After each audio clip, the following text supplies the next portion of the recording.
नमस्कार, एनवी भारत देख रहे हैं आप और मैं हूं आपके साथी यशस्वी पाठक। ओम बिरला दोबारा से लोकसभा स्पीकर बन गए हैं। ये पहली बार नहीं है, इससे पहले भी लोकसभा स्पीकर ओम बिरला ही रहे थे। रिकॉर्ड सवाल पूछने के लिए जाने जाते हैं, दोबारा स्पीकर बने हैं। हालांकि विपक्षी पार्टियां मानने को तैयार नहीं है। कुछ आवाजें आ रही हैं कि खिलाफ में, विरोध में आवाजें उठ रही हैं ओम बिरला की कि शायद उनको नहीं बनना चाहिए, लेकिन अब बन चुके हैं। क्या आपने कभी सोचा कि ओम बिरला जो लगातार 2 बार से स्पीकर है, क्या है इनकी कहानी, कौन है ओम बिरला, बताएंगे आज आपको इस खास रिपोर्ट में कि आखिर ओम बिरला की कहानी क्या है जो लगातार दूसरी बार स्पीकर बने हैं लोकसभा में।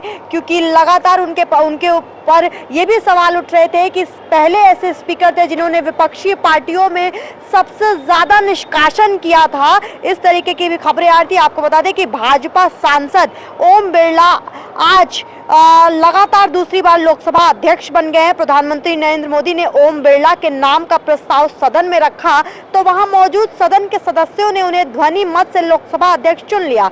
इसके बाद प्रधानमंत्री मोदी और कांग्रेसी नेता राहुल गांधी ओम बिरला को उनके आसन तक ले गए।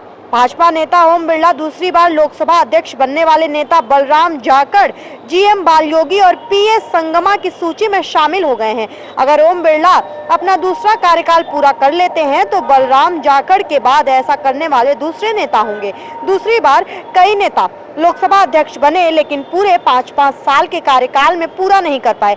सिर्फ बलराम जाखड़ ने ही साल 1980 से 1985 और 1985 से 89 तक अपने दोनों कार्यकाल पूरे किए। अब आइए आपको बताते हैं कि आखिर ओम बिरला है कौन।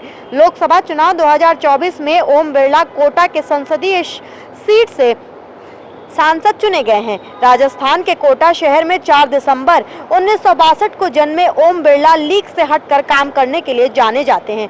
बिरला की मां का नाम शकुंतला देवी है और पिता का नाम कृष्ण बिरला है। उन्होंने स्कूली शिक्षा कोटा के गुमनापुर राजकीय उच्च माध्यमिक विद्यालय से पूरी की। इसके बाद राजस्थान विश्वविद्यालय से बीकॉम और एमकॉम की पढ़ाई पूरी की। बिरला की शादी अमिता से हुई है और उनकी 2 बेटियां अंजलि और आकांक्षा हैं। पत्नी अमिता पेशे से सरकारी डॉक्टर हैं। वो छात्र राजनीति से संघ और राजनीति में आए तब 3 बार विधायक और तीसरी बार सांसद चुने गए। इसी के साथ कई रिकॉर्ड भी उन्होंने अपने नाम किए हैं। लोकसभा स्पीकर बनने वाले राजस्थान के पहले वो सांसद हैं। ओम बिरला राजस्थान सरकार में संसदीय सचिव भी थे। इस दौरान उन्होंने गंभीर रोग से पीड़ित मरीजों के इलाज के लिए 50 लाख रुपए की वित्तीय सहायता दी थी। इतना ही नहीं, उन्होंने 2004 की बाढ़ के दौरान भी पीड़ितों की जमकर मदद की। साल 2006 में ओम बिरला सुर्खियों में उस वक्त आए जब उन्होंने स्वतंत्रता दिवस की पूर्व संध्या पर कोटा और बूंदी में आयोजित आजादी के स्वर कार्यक्रम में 15,000 से अधिक अधिकारियों को सम्मानित किया था।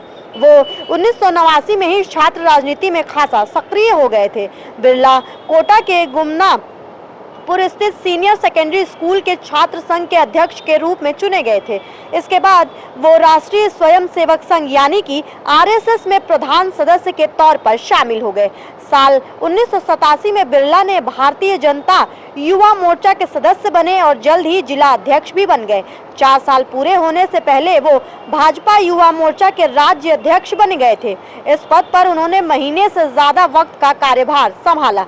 इसके बाद भारतीय राष्ट्रीय सहकारी उपभोक्ता संघ लिमिटेड नई दिल्ली और फिर राजस्थान राज्य सहकारी उपभोक्ता संघ लिमिटेड जयपुर जून 1992 से जून 1995 तक अध्यक्ष बने रहे। अब आइए आपको बताते हैं कि आखिर पहली बार ओम बिरला ने चुनाव कब जीता था। ओम बिरला पहली बार साल 2004 विधानसभा सदस्य चुने गए थे। इसके बाद वो 2008 और 2013 में भी कोटा में चुनाव जीतकर विधानसभा पहुंचे। 3 बार विधायक के तौर पर काम करने के बाद साल 2014 में पहली बार कोटा संसदीय सीट से जीतकर संसद पहुंचे। 3 बार विधायक और 3 बार सांसद चुने गए ओम बिरला संसद की कई समितियों के सदस्य भी रहे हैं। अपने पहले कार्यकाल यानी 16वीं लोकसभा के दौरान बिरला प्राक्कलन समिति, याचिका समिति, ऊर्जा संबंधी स्थायी समिति और सलाहकार समिति के सदस्य रहे हैं। इसके साथ ही अब आपको उनकी उपलब्धियां भी गिनवा देते हैं। ओम बिरला जब विधायक थे तब की बात है, उन्होंने 13वीं राजस्थान विधानसभा में 500 से ज्यादा सवाल पूछे और सदन में 6 बार से ज्यादा बहस में शामिल हुए।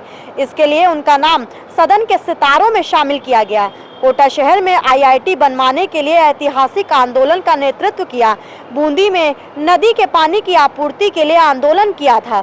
बहुराष्ट्रीय कंपनियों के खिलाफ सिटी डेवलपमेंट टैक्स और मूवमेंट में छूट के लिए रावत भाटा आंदोलन के लिए श्रेय भी ओम बिरला को ही जाता है। राष्ट्रीय सहकारी उपभोक्ता संघ लिमिटेड नई दिल्ली के उपाध्यक्ष के रूप में कार्य करते हुए पूरे देश में सुपर बाजार योजना के नेटवर्क के विकास की योजना शुरू करने वाले भी ओम बिरला ही रहे थे।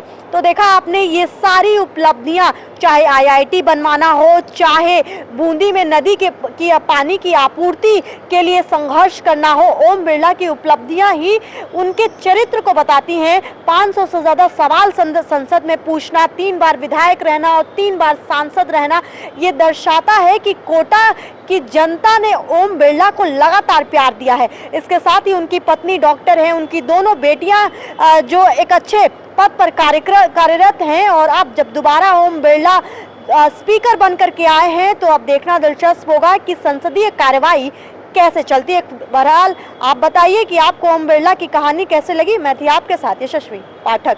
यही हमारा स्टार डिजर्ट। डन बेटा। बाय द वे, ये देख, तुम्हें शादी के बाद देने वाली थी, पर अभी सही है। It's really beautiful aunty. और ये रिसेप्शन पे। आंटी मैं अभी ट्राई करके आऊं? क्या हुआ बेटा, कुछ भूल गई? हाँ, आपको थैंक यू कहना माँ।